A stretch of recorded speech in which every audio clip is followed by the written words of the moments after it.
Content warning. Check the show notes for more information. It's July 1st, 1916, and another remarkable event is about to be uncovered by Arion, Rebecca, and Olly, the Retrospectors. Sharks. If that word makes you feel a little bit creeped out already, who's to blame? Steven Spielberg, perhaps? He says he blames himself for having demonised sharks in Jaws.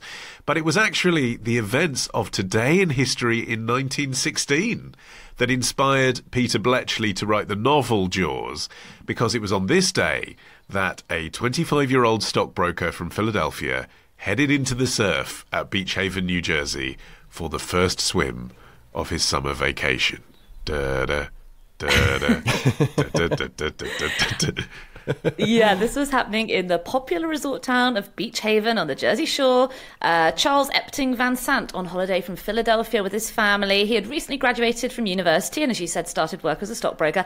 And he sounds like a game show the way we're introducing it. Our first candidate for Shark Attack. Well, when he announced he was about to go and have a pre-dinner dip, he had zero idea he was about to enter the history books for the last reason you could possibly want to. And the circumstances, it was sad. I mean, it's sad anyway, that someone would be mauled by a shark. But he'd either made friends with a dog on the beach or he had a dog on the beach. Anyway, he was playing with it in the water. So when he started shouting, other beachgoers thought he was calling to the dog. And as it became obvious that he was in distress, a lifeguard and a passerby rushed to his aid and dragged him onto the shore. They actually reported seeing a creature following them, which left no doubt as to the nature of the attack. It wasn't the dog. His thigh had been completely savaged and he was bleeding profusely. They managed to get him as far as the hotel where he was staying, where he died laid out on the manager's desk. Even despite his death, the attack was really treated as a complete anomaly, and swimmers were encouraged to just keep going back to the beach as normal, partly because people just didn't think that they had sharks in the region, and there was this sort of early hypothesis that maybe it was a sea turtle. Someone suggested that it was a school of turtles that was coming in and biting things. Of course, we know that turtles, A, don't school, and B, they don't bite human beings. A killer whale was also hypothesized, and then people started to hone in on what it actually was when further attacks began to occur. Yes, and then this incident rose to national attention because over a period known at the time as the 12 Days of Terror, or indeed Shark Week, which is where Discovery got that title from, fact fans. I never knew that. It's not just a week of programming. There were 5 swimmers who died or were maimed across a 12-day period. Yeah, the next attack came 5 days later, 45 miles up the shore at another resort town, Spring Lake. I love how they all have proper, this is a small resort town where nothing ever happens. The victim this time was 27-year-old Charles Bruder. He was a Swiss immigrant who was working at one of the hotels, and he'd gone out for a swim. He was mauled so viciously that his legs were missing when he was pulled from the water after a woman on the beach heard cries of distress, which she told lifeguards seemed to be coming from a capsized canoe. She had mistaken his legless, bleeding body for the red hull of a canoe, so she thought someone had fallen out of their boat.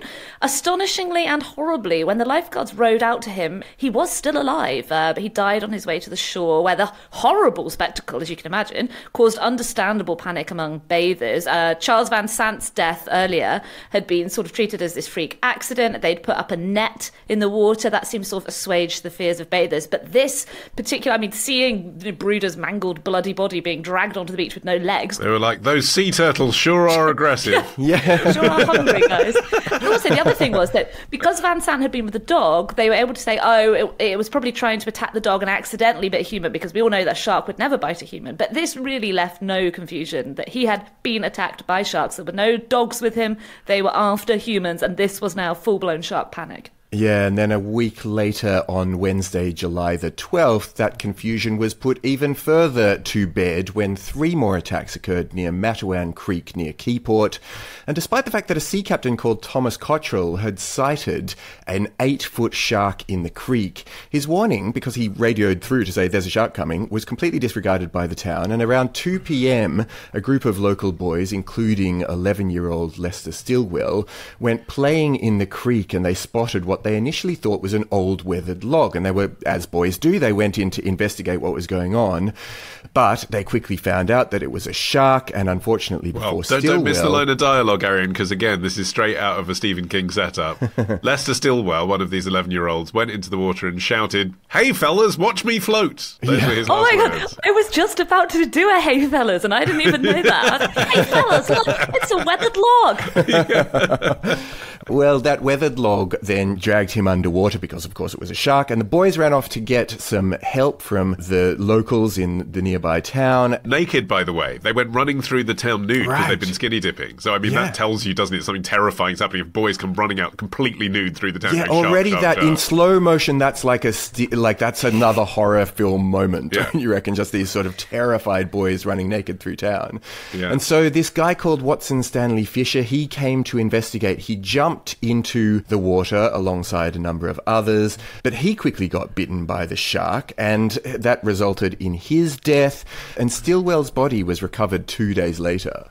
And as all of this was happening, about half a mile further along the creek, a 14-year-old boy called Joseph Dunn, who was visiting from New York City to stay with his aunt, was obliviously enjoying a dip with a pal, when who should come chugging up the creek in a motorboat but Thomas Cottrell, that same sea captain who had tried to raise the alarm about the fact that there were sharks in the area. He had heard about the attack on Lester Stillwell, and he was coming up to help in the search. He shouted to the boys to get out because there was a man-eating shark in the water, but literally as they tried to do so, they were swimming to shore.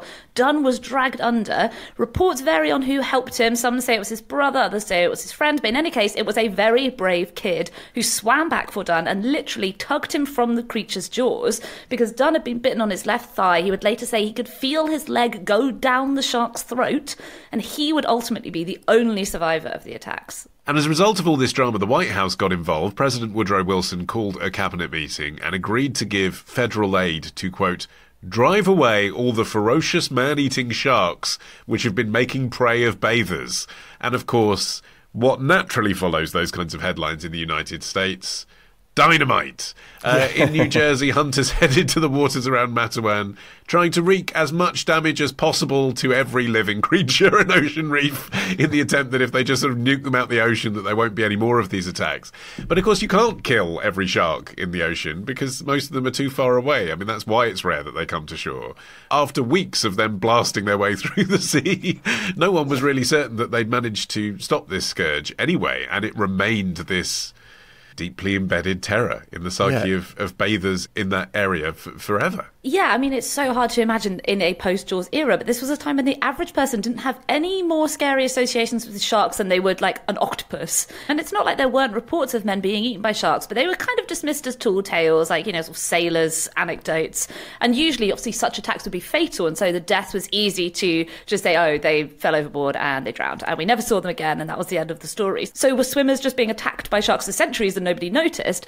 No, it's all rooted in the development of first leisure bathing and also water sports. So like open water swimming as a serious endeavour only really started to take off in the late 19th century. Prior to this, most people's experience with the water would be maybe paddling in a stream as a child, or maybe bathing in the sea, you know, having a little paddle on the shore. Many people didn't know how to swim, even people who lived their life on the water, like sailors. And, you know, it wasn't until the early 20th century that we start to see the development of activities like surfing and jet skiing, you know, all these kinds of things where people are exposing themselves further and further into the water. It just wasn't a thing before. And also resort towns. Resort towns were booming at this point, and that is why it was such a scare. You know, the Jersey Shore had built a whole economy based on leisure tourism, people that wanted to come and go in the water and swim, and a nationwide panic over man-eating sharks was obviously a very bad look, hence the dynamite.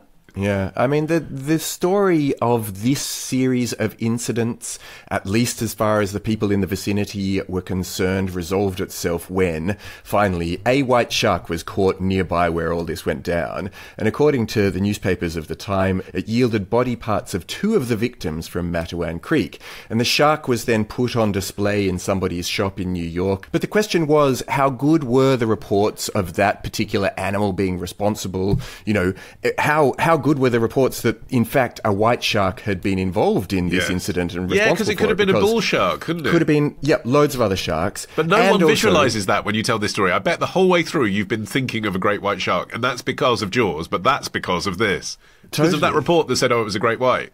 But it could have been any kind of shark. But also they never did any tests on the remains that were pulled out of the shark's stomach to check that they were definitely human, let alone those two people. Yeah, not least because the person who caught the great white shark was a guy called Michael Schleicher, who was a lion tamer in the Barnum and Bailey circus. He was also a taxidermist. We know your feelings about Barnum already. We know about Barnum. He was allegedly fishing near Matawan Creek when he spotted a 7.5-foot great white that almost overturned his boat, which he then battered to death with an oar, opened its belly and allegedly found 15 pounds of human flesh. I just feel like of all the people that could have done this, the Barnum and Bailey lion and tamer is not really convincing me. Yeah. Especially that the corpse then went to be displayed in New York. It feels a little bit like a Swiss. Tomorrow. People would buy them and put them in the freezer so they could see the designs that appeared on them without actually having to wait for the temperature to drop. Ditch the ads and get a Sunday episode when you join Club Retrospectors. Patreon.com/retrospectors.